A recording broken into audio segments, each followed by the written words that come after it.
So hello guys, welcome back to my new vlog. I hope हजुरहरु सन्चै हुनुहुन्छ होला र म पनि एकदमै सन्चै छु। अनि हजुरहरुको दिन कसरी बितिरहेको छ त यस्तो जाडोमा? हाम्रो चाहिँ मेरो चाहिँ एक्जाम सकियो फाइनली, हजुरहरुलाई थाहा नै छ होला।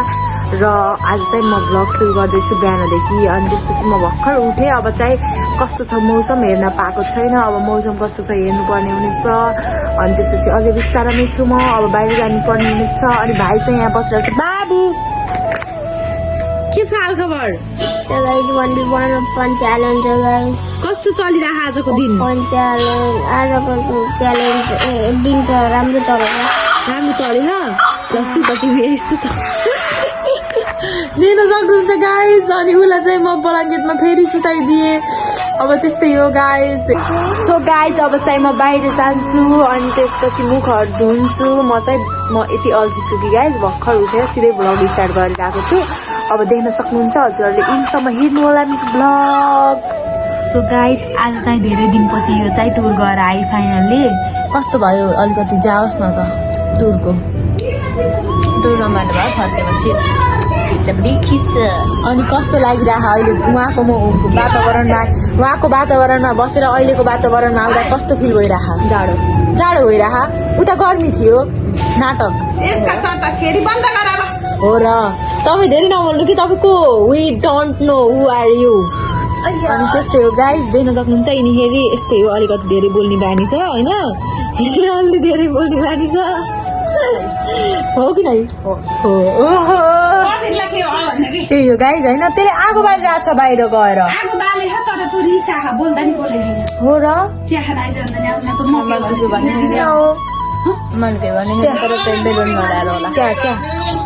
त्यस्तै हो गाइज। अनि आज चाहिँ हामी के हुन्छ देखाउँछौँ हामीले होइन, सुरुदेखि लास्टसम्म देखाउँछौँ होइन गाइज। बाहिर चाहिँ यस्तो रहेछ, म चाहिँ चिया देखाँदै भाइलाई हेर्न आएको थिएँ। कुकुर काली रहेछ यहाँ चाहिँ गाइज, देख्न सक्नुहुन्छ काली। जो उता जो, यता होइन न। अनि देख्न सक्नुहुन्छ हजुरहरू। ओए टोक्न त टोक्दैन गाइज, देख्न सक्नुहुन्छ यो चाहिँ मेरो पछि आज कता गयो? त्यहाँ छ, देख्न सक्नुहुन्छ। भाइ चाहिँ यहाँ बसेर के गरेछ भनेर आएको, म चाहिँ यहाँ आगो बालेर यस्तो रहेछ यतातिर फेरि, देख्न सक्नुहुन्छ हजुरहरू। अनि त्यसपछि उसले चाहिँ बनचरोले चिर्दैछ। के चिर्न लाएको? ब्याट बनाउन थालेको। ब्याट बनाउन लाएको भन्दै। अनि ऊ चाहिँ यस्तो गरेर धुर्सी लाएको छ, देख्न सक्नुहुन्छ। जाडो छ आज चाहिँ, यता जाडै छ। सो गाइस त्यही हो, अब देख्न सक्नुहुन्छ यतातिरको वातावरण यस्तै छ। म चाहिँ यस्तो बाहिर हेर्दिन आएको होइन, रोडमा नि गाडी चलिरहेका छन्। कालो आउँदो रहेछ तर यो बाबु फेरि मेरो पछि काट्दै लाग्यो। अनि बाबु ऊ त बाबु फेरि त्यस्तो गरेर तिम्रो बेस्ट फ्रेन्डलाई केही खान दिन पर्दैन? बेस्ट फ्रेन्डलाई खान दिन पर्दैन?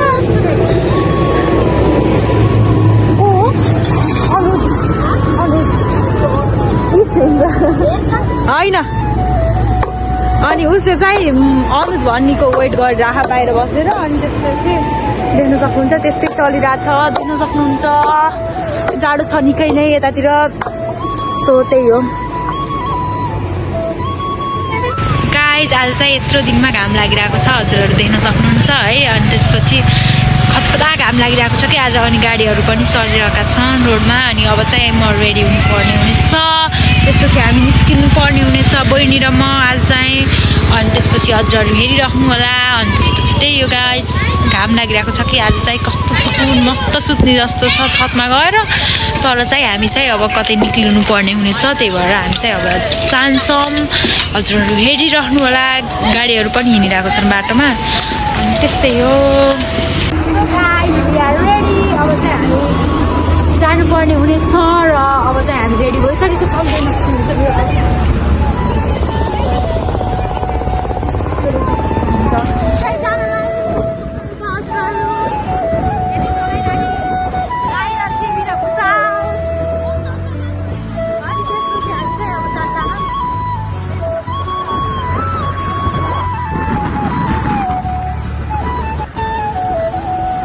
बाटो चाहिँ एकदमै खराब थियो, देख्न सक्नुहुन्छ। यहाँको बाटो चाहिँ बन्दै छ, जताकतै त्यस्तै छ। कपिलवस्तुतिर पनि त्यस्तै छ अनि यतातिर पनि त्यस्तै छ। अनि चाहिँ बाटो एकदम खराब भएर एकदम यस्तो धुलो थियो बाटोभरि। अनि त्यस पछाडि हामी गयौँ, हिँड्दैछौँ हामी चाहिँ चिलपाडा। कस्तो लागिरहेको छ होला सरप्राइज दिँदा? एक्साइटेड लागिरहेछ नि धेरै। अब स्कुलमै गएर उसले चाहिँ सरप्राइज दिँदै थियो सी गाइज। पहिलाको स्कुलको सरलाई यति फेभरेट टिचर भएर उसले चाहिँ के गरेर सरलाई चाहिँ उल्लु गराएर पोखा राखु भनेर अनि यसरी सरप्राइज दिन ऊ गइराखेको थिएँ। कन्फिडेन्स चाहिँ हो है यसको। यता कालो हो कि हल्दी बहिनी कन्फिडेन्स लेभल चाहिँ हो गाइज यसको, देख्न सक्नुहुन्छ। अब नाम पनि आफै लेख्ने हो कि केकमा? त्यही हो गाइज, देख्न सक्नुहुन्छ। अब सरप्राइज कस्तो हुन्छ हेरिराख्नु होला गाइज। हामी चाहिँ अब जाँदैछौँ, देख्न सक्नुहुन्छ यसको हातमा केक। अब चाहिँ सरप्राइज धमाका हुन्छ। हामी चाहिँ यसरी गइरहेको छौँ, देख्न सक्नुहुन्छ। अब चाहिँ मलाई पनि एक्साइटेड छु यो कस्तो गर्ली भनेर यसको रियाक्सन हेर्न। यसको भन्दा नि सरको रियाक्सन हेर्न। यसको चाहिँ फेभरेट टिचर रहेछ पहिलाको स्कुलको नै। अनि अहिले अर्को स्कुलमा पढे पनि उसले चाहिँ सरप्राइज दिनलाई चाहिँ।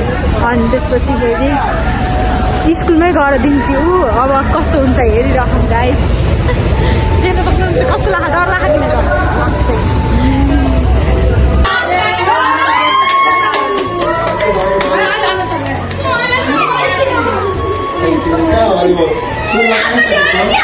उसले चाहिँ सरलाई सरप्राइज दिए र सर चाहिँ एकदम ह्याप्पी हुनुभयो। एकदम सरप्राइज अनएक्सपेक्टेड जस्तो नै भयो सरलाई।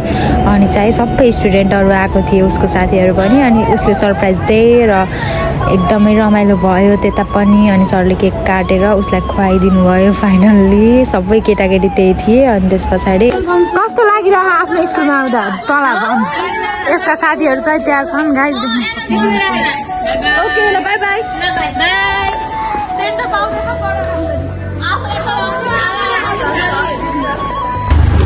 गाइज हामी चाहिँ फर्किसक्नु घर। हजुरहरू देख्न सक्नुहुन्छ। अब चाहिँ हामी आइसक्यौँ घर सरप्राइज दिएर होइन, देख्न सक्नुहुन्छ। अब चाहिँ अब के कपाल पनि पुरै यस्तो हुन्छ कि we are coming home finally.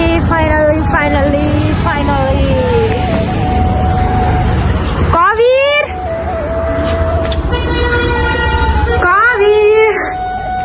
कहाँ गयो?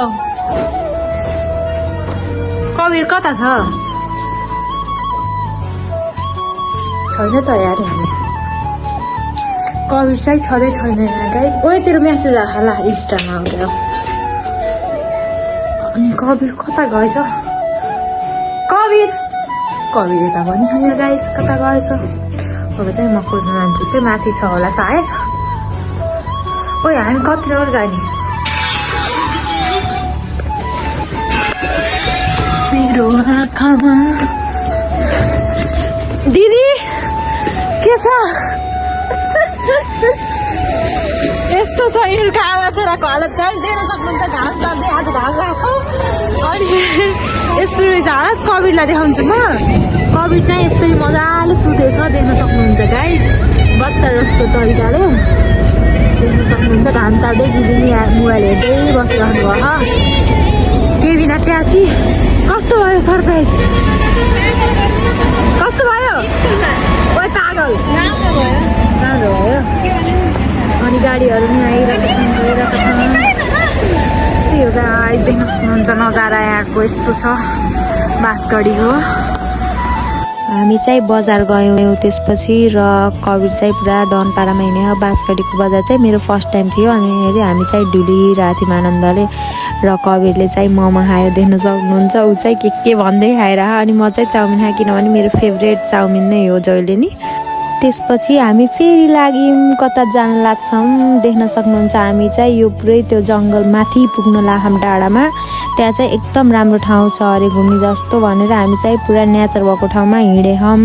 अनि हामी देख्न सक्नुहुन्छ हिँडिरहेछौँ तिनजना भएर। त्यस पछाडि हामी चाहिँ यो बाटो पनि कति राम्रो हो कि मलाई चाहिँ एकदम मनपर्छ नेचर भएको ठाउँ। त्यसपछि हामी चाहिँ पुरा माथि डाँडामा पुग्न लाग्छौँ। यो सिडीबाट नि गइदो रहेछ तर हामी चाहिँ स्कुटरमै गयौँ, बाटो नै। हामी चाहिँ जाँदैछौँ, कपाल उडेर यस्तो भयो।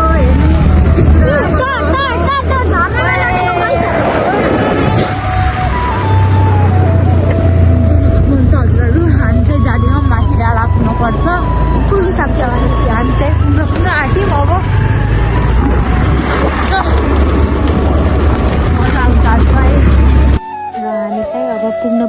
लाग्यौँ अनि त्यसपछि बाटोमा चाहिँ देख्न सक्नुहुन्छ त्यहाँ चाहिँ एक्सर्साइज गर्ने चिजहरू पनि रहेछ। अनि त्यसपछि हामी चाहिँ फाइनली पुग्यौँ। हामी कुन ठाउँमा आयौँ त गाइस? फाइनली देख्न सक्नुहुन्छ यस्तो ठाउँमा आउनको लागि हामी यत्रो बाटो आयो। एकदम राम्रो रहेछ। यो चाहिँ मुर्गियादेखि भित्र पर्दो रहेछ। अनि त्यस पछाडि यसको नाम चाहिँ हिल पार्क हो। एकदम राम्रो छ, हजुरहरू पनि आउनु होला घुम्नको लागि। एकदमै राम्रो छ यो। अनि त्यसपछि यसको पुरै नेचरले भरिएको रहेछ। मलाई चाहिँ एकदम मन पर्यो है। र हामी घर जान लाग्यौँ। जानुभन्दा अघि चाहिँ यो मुर्गियाको यो गेटभित्र छिर्दाखेरि यहाँको मुर्गियाको फेमस सेकुवा पाइदो रहेछ। अनि हामी चाहिँ त्यही सेकुवा पाइने ठाउँमा गयौँ। देख्न सक्नुहुन्छ कस्तो मजाले। यो चाहिँ चिकन हो है। अनि त्यसपछि हामी चाहिँ चिकन खान्थ्यौँ। अनि चिकन सेकुवा चाहिँ एकदम बब्बाल हुन्छ क्या यहाँको। अनि त्यस पछाडि यस्तै गऱ्यौँ। अनि म चाहिँ खान लागेँ। देख्न सक्नुहुन्छ मेरो चाहिँ यो फेभरेट हो कि एकदम सेकुवा चाहिँ। अनिखेरि यस्तो बवाल थियो। म चाहिँ सधैँ खान्छु यहाँ आएको बेलामा। र मिठो भयो जे होस् खाएँ। म चाहिँ खतरा तरिकाले खाइरहेको छु। हजुरहरू देख्न सक्नुहुन्छ। हजुरहरू पनि आएर खानु होला, एकदम मिठो छ। सो गाइज आजको दिन चाहिँ मेरो यसरी बित्यो। र आज चाहिँ म एकदम थाकेछु। अब म चाहिँ सुत्छु यहाँ आनन्दले। अब अर्को भ्लगमा भेटौँला। सबैजनाले आफ्नो ख्याल गर्नु होला। अनि कस्तो लाग्यो कमेन्ट गरिदिनु होला है। ल बाई।